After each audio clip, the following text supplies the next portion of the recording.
GERI lost her two sisters within a short period of time. It's heartbreaking to hear the story of Jesse's untimely death, but then a whole other layer of grief is added in when 19-year-old Brooklyn passed away unexpectedly. Join me for GERI's story. This is the Highway to Healing.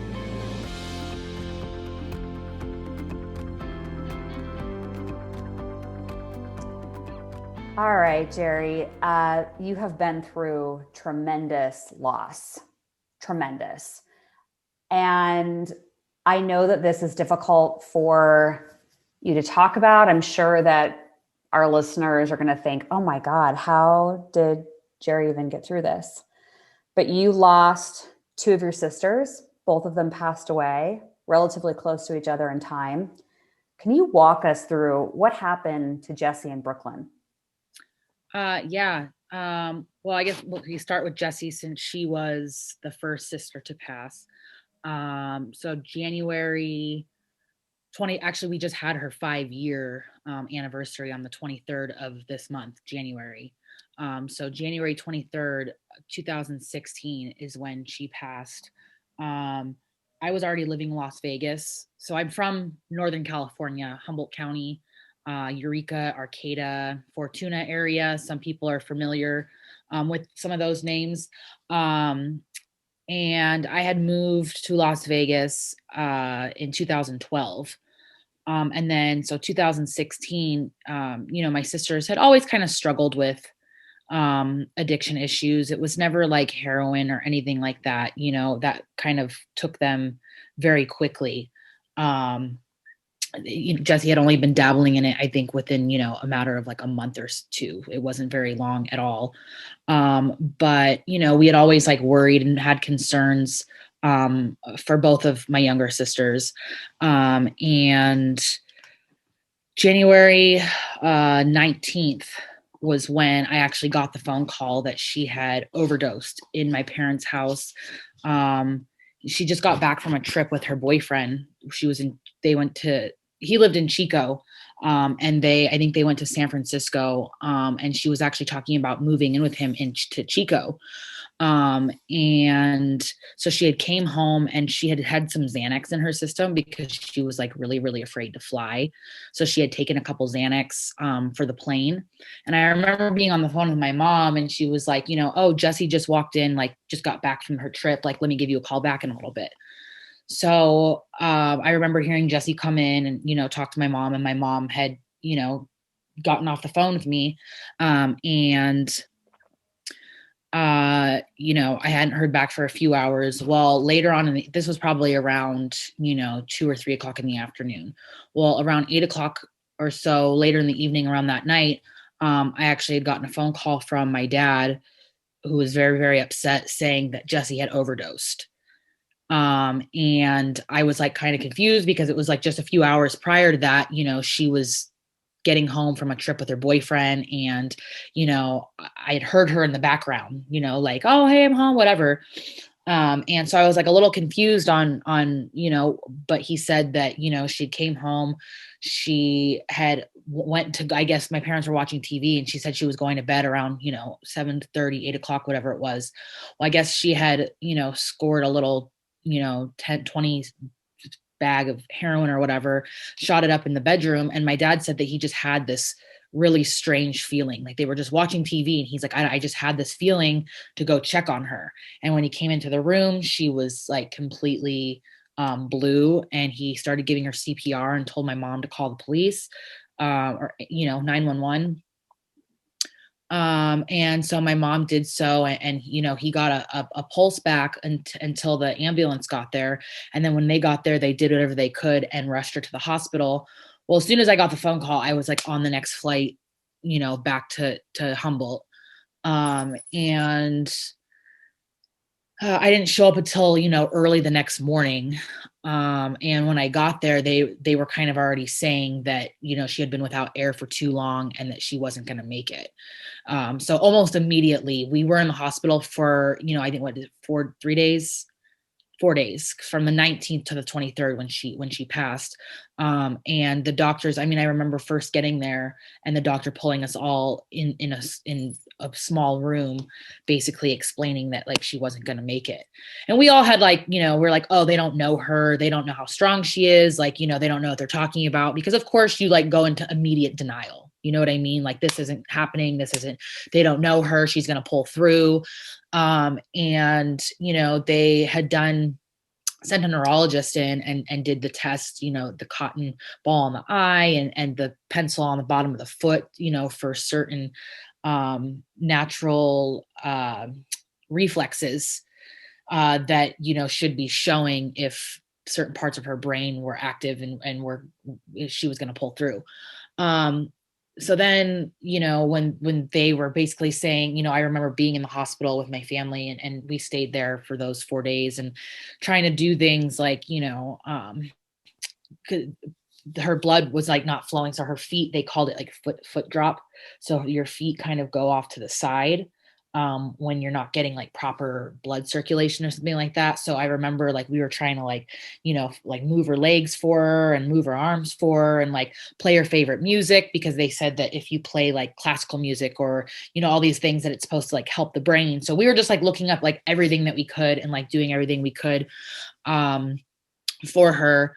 And then, those few days had gone by, and actually one of my best friend's mom, her name is Tammy Bowling, and she is awesome. And she's a nurse, and she's been a nurse for, 20 plus years. And she had worked at that hospital and came into the ICU unit to see my family and I.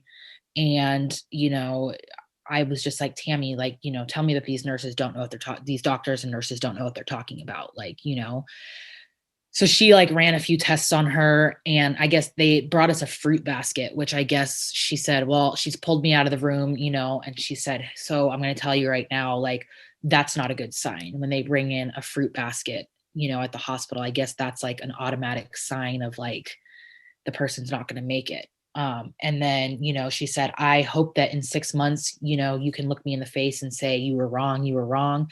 And she started like getting tears behind her eyes. And she said, but I'm not going to lie to you because I love you. I care about you. She's not going to make it. And that's kind of when it really sunk in for me. I'd stayed fairly positive for those, 3 days, 2 days, whatever it was. And hearing Tammy, who is somebody that, almost was like a second mother to me, tell me like, hey, this isn't, that's kind of when it really sunk in for me. Like, okay, like, I don't think she's going to make it. And that was the third or fourth day. And it was actually about 5 or 6 in the morning when the machines, Tammy had said that. And then, that was probably in the afternoon. And then into the following morning, it was like 5 or 6 in the morning, and the machines had started kind of being wonky. And I remember going and asking the nurse, like, hey, can you like come in here and adjust this? Can you come in here and adjust this like 4 or 5 times? And she was really accommodating and really sweet and kept coming in and like, doing whatever she could with the machine to make it stop beeping and kind of going crazy. And then, it kind of dawned on me like that it was happening. Like I was like, okay, the machine's doing this because, that she's starting to die. And I asked the nurse, like, I said, is this happening because, she's like, decreasing. And she was like, yeah, I didn't want to, tell you that. I was just doing whatever I could. But yeah, this is, so I remember like sitting there, like actually holding her hand when all this was happening and just thinking like, holy shit, like this is it. Like, this is like really the last time that I'm going to get to hold her hand and I'm going to get to look at her and like, shortly after that, she passed. She defecated herself. And I remember the nurses saying, let us get her cleaned up. And you guys could come back and say your goodbyes. And my brother and I, Brooklyn wasn't really there that much. She was, so young. And I don't think that she even could fully grasp what was happening. So she was coming to the hospital here or there. But she wasn't there for that ending. It was just me, my brother, Tommy, and my parents. And I remember leaving the room and going downstairs so that they could clean her up with my brother, and crying and calling Brooklyn and saying like, hey, you know, Jesse didn't make it. Like, you need to get here so that you could like say your goodbyes. And she just completely lost it on the phone and was like, I can't. And I remember telling her, Brooklyn, if you don't do this, you know, I know how hard it is, but I think you'll regret it for the rest of your life. You know, little did we know at the time that her life would only be another year longer than, you know, almost to that day. But I do remember talking to my brother and holding his hand and just being like, you know, it's such a hard decision, because it's like, you know, part of you like obviously doesn't want to go say goodbye to your sister, but you know, you do feel like if you don't, that that's a regret that you'll live with for the rest of your life. And I remember thinking, you know, uh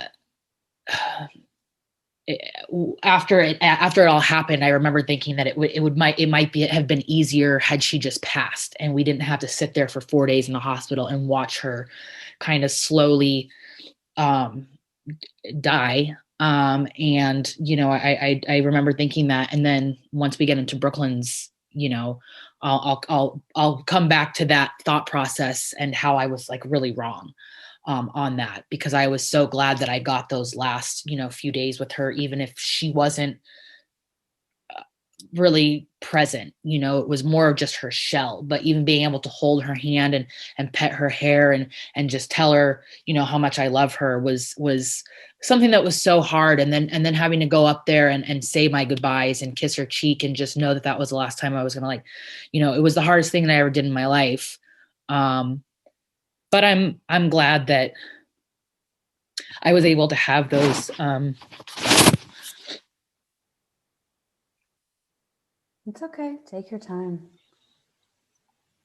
that I was able to have those you know, last remaining days.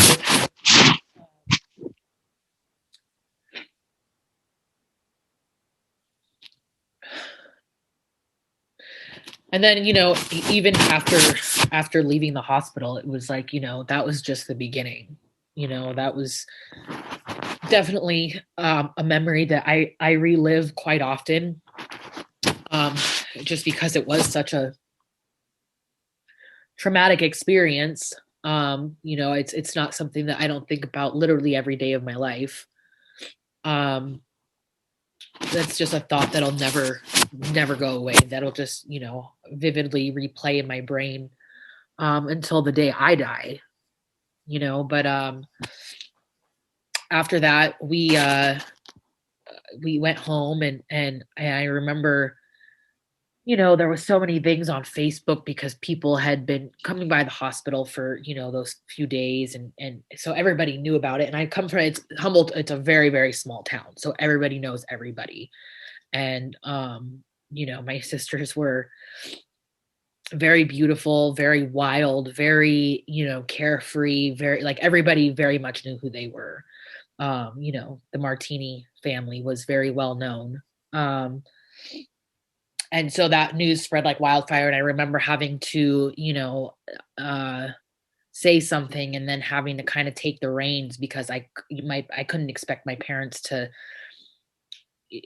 really do anything at that point. I mean, losing a child is just unfathomable. As a mother now, I really, you know, again, before I sympathized, now it's like I can almost empathize. I literally couldn't even imagine, you know, and not saying that losing a sibling isn't you know, as painful, but it's just different. You know, it's as a parent, it's just there's really no comparison to any other kind of pain in the world um than losing a child, I don't think.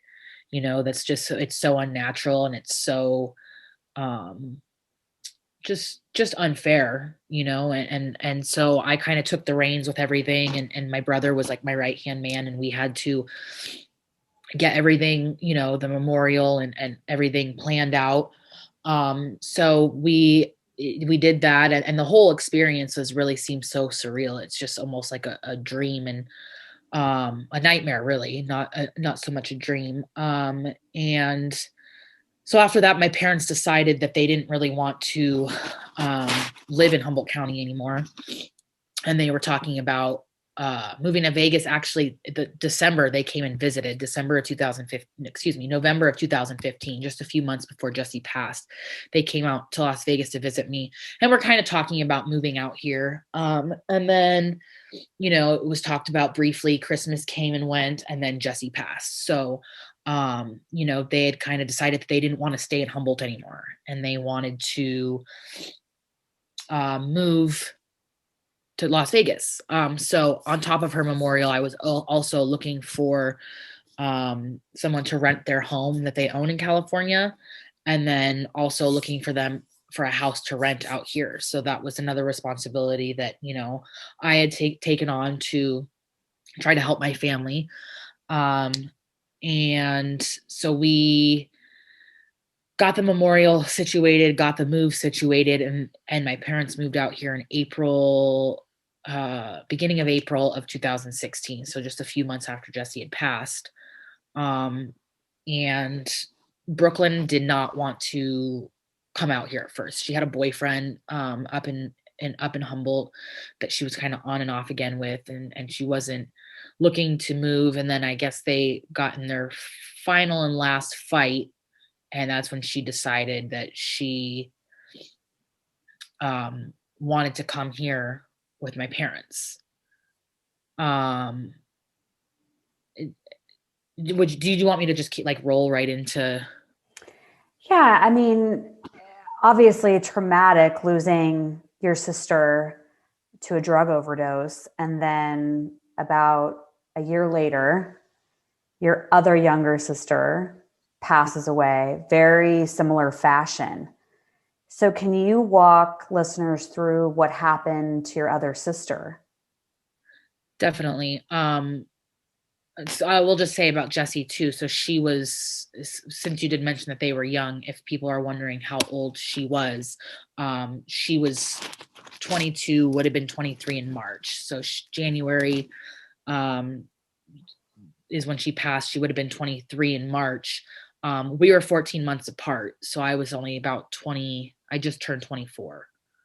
And then Brooklyn was 18 when this happened. She turned 19 August 21st, and then passed February. So she was 19 when she passed. So anyways, so yeah, so sorry, I just lost my train of thought. It's okay. If you want to walk us through what happened to your other sister. Yeah. Yes, thank you. Yeah, so Brooklyn, like I said, she didn't handle Jesse's passing very well. She was kind of in and out of the hospital all that time when we were there, just, those 4 straight days. She kind of popped in and out. She herself had struggled with, addiction issues. And like I said before, they weren't like heroin addicts or anything like that. They weren't like, they had struggled through their teenage years, with drugs, cocaine, a little methamphetamine, stuff like that. But they, had never really done heroin. Like I said, Jesse, and then Brooklyn, still wasn't doing anything like that. It wasn't. She moved to Vegas after she had, split with her boyfriend, and she was here, and just kind of just hanging with the wrong people. It was like I constantly was trying to reel her in because we were really, really worried about her. She had already struggled and had issues prior to Jesse's passing. And I think that Jesse's passing really just kind of pushed her over the edge to Oops, sorry, hold on. Now that we've heard how your sister Jessie passed away, we know that your other sister Brooklyn also died in a similar way. Can you walk us through what happened? I know you had mentioned that your parents had decided to move to Las Vegas, and Brooklyn had gotten into a fight with her boyfriend and decided to come and move with your parents to Las Vegas. Pick up the story from that point. What happened with Brooklyn? Well, she had came here, and like I said, she had struggled with addiction issues prior to Jesse's passing. And then after her passing, she just really didn't handle it well. Our hopes were that she was going to come to Las Vegas and, maybe get away from a lot of that small town stuff. It's people don't have a lot to do there. They kind of, are drawn to the drug scene. So we were hoping now that there was, more to do out here that she might shy away from that a little bit.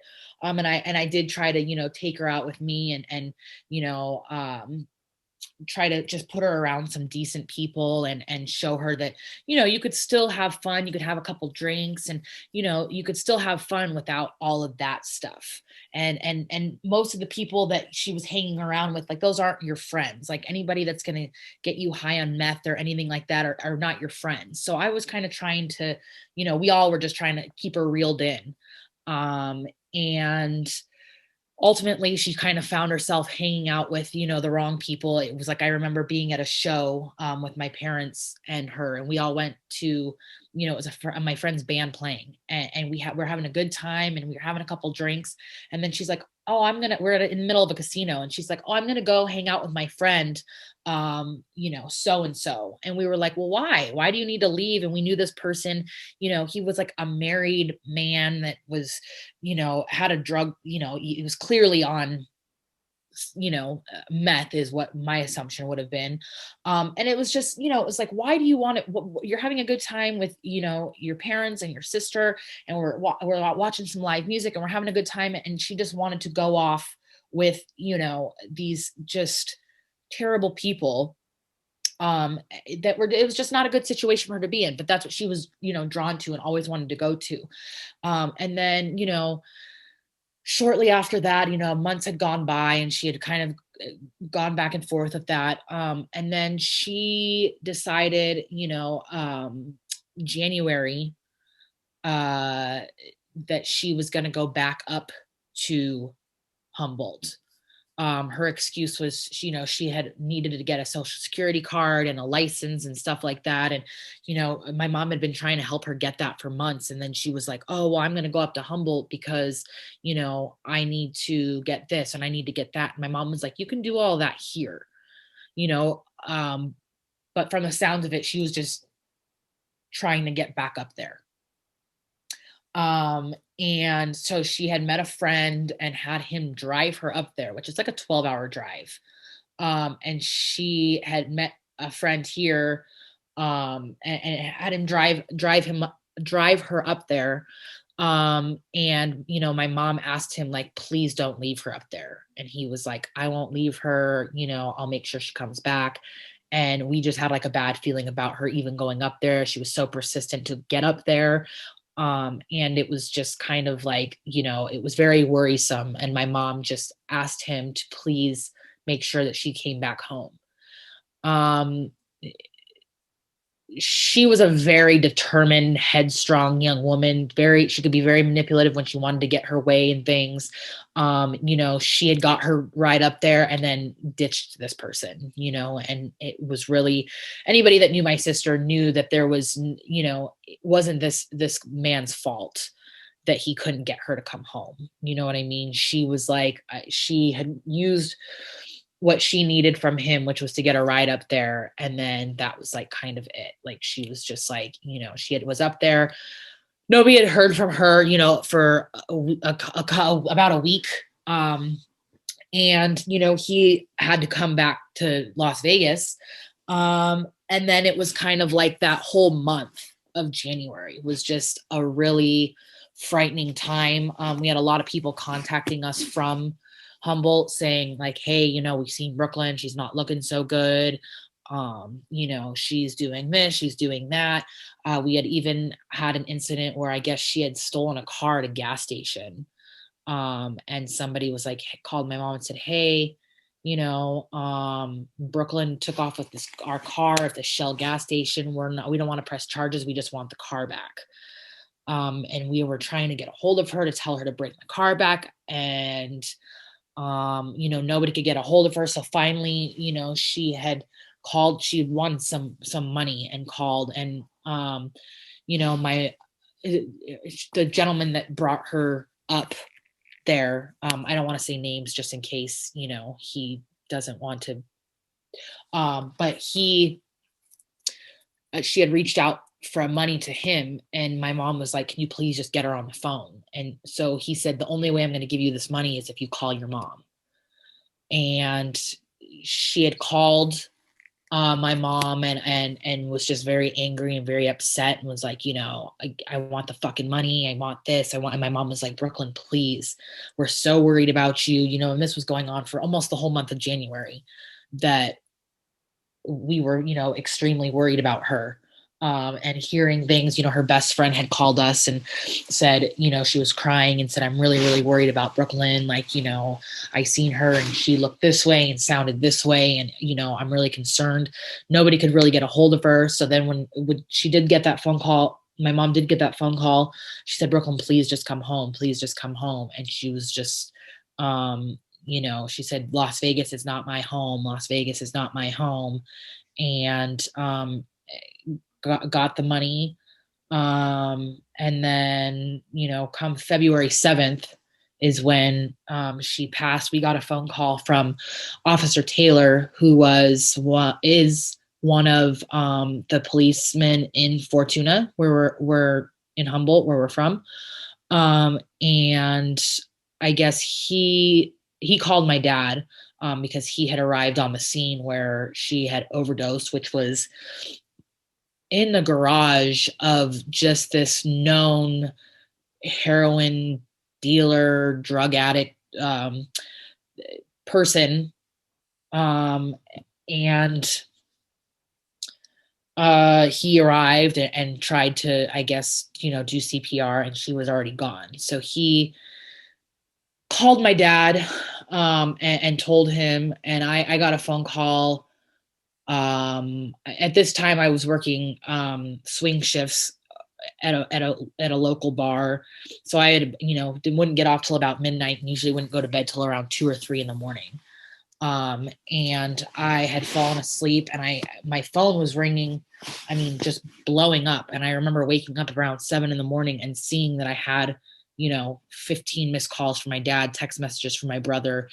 And I just knew before I even answered the next incoming call from my dad that, this is something that we had been worrying about for the past month. I just knew that this was, and I answered the phone, and my dad was just screaming, "Brooklyn's gone, Brooklyn's gone."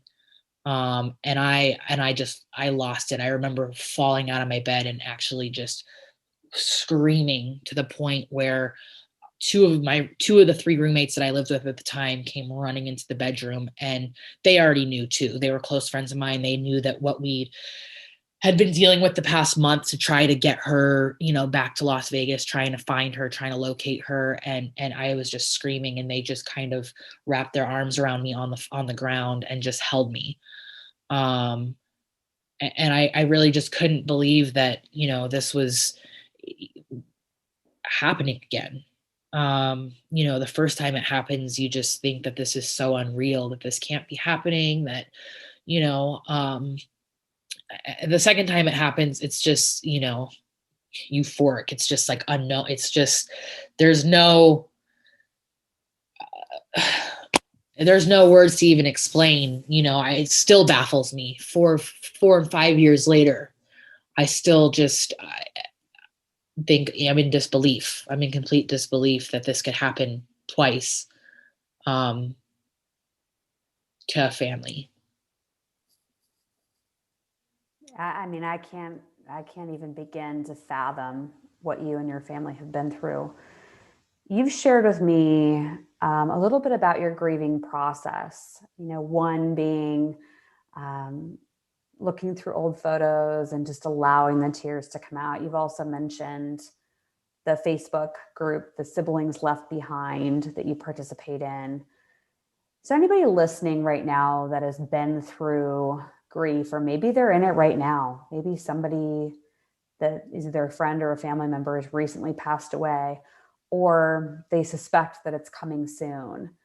What would be your words of wisdom? What could you tell people that might give them some help or some comfort as they go through grief? I would definitely say don't turn to things that you might think would help. I kind of left out the the drinking and the, other things that I initially started to numb myself with. And I would definitely say don't go that route because that just suppresses everything, and makes things a lot worse.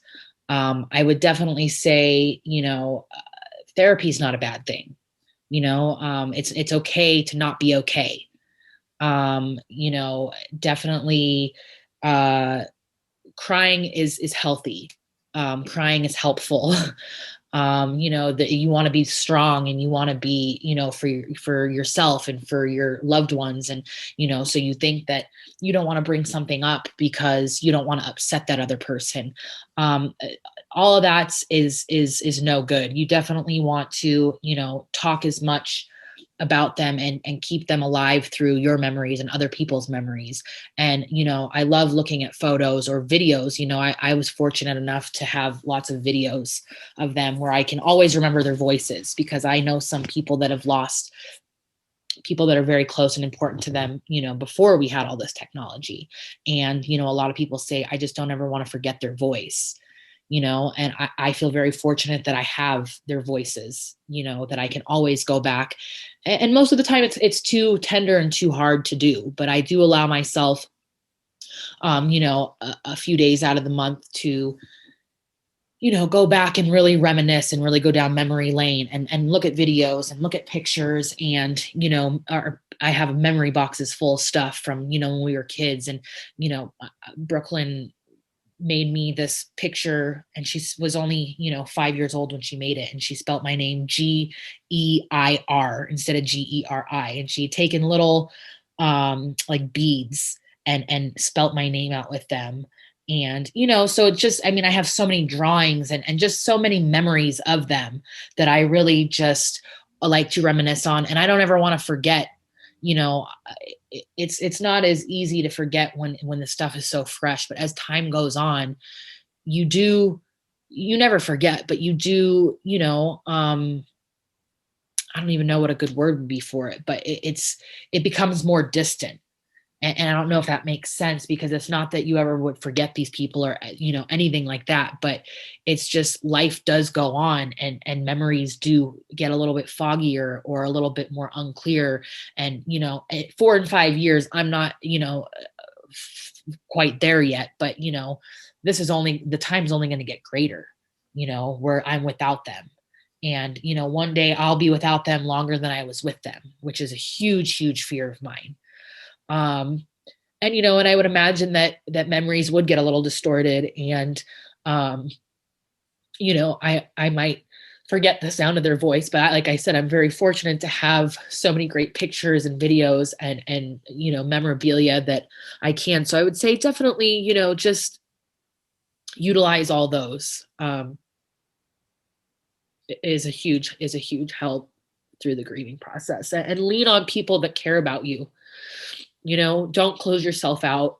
um I know sometimes it can be hard to talk about, it can be hard to, um look at those things, but just don't block yourself out. Lean on people that care about you. Definitely.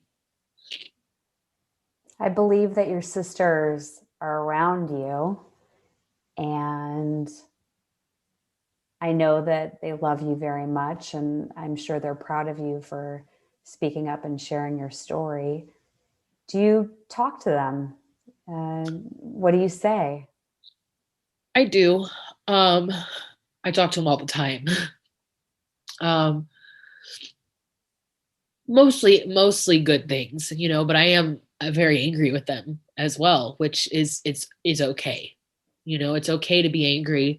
There's a lot of feelings that come with the grieving process, and anger is definitely one of them. I sometimes ask them, why. Yeah, not so much anymore now. In the beginning, I definitely, I was like, help me understand, your guys' pain and why you were in so much pain that you felt that you needed to leave us so early. And, help me understand why. Cause I really I never understood, you know, why they were hurting so bad that they needed to do these things to feel better, and which ultimately, led to their death. And I mean, I understand Brooklyn a little bit more because, I definitely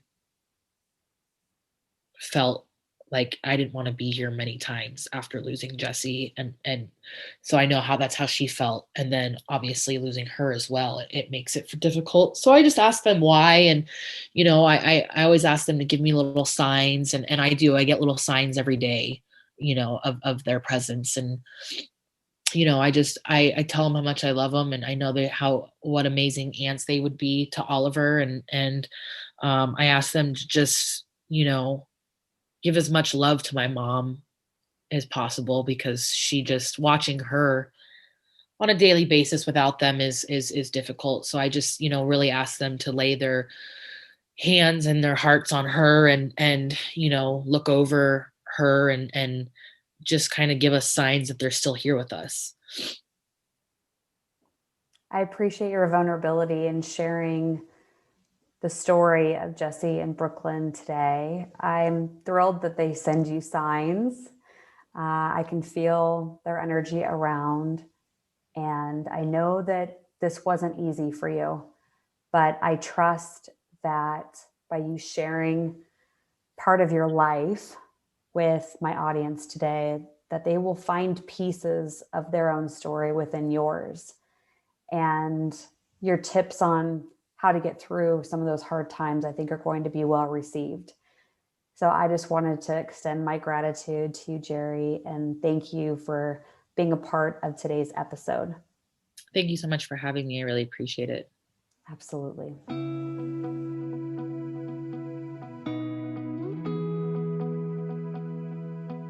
To connect with GERI, visit her on Facebook or Instagram. The links to her profiles are in our show notes.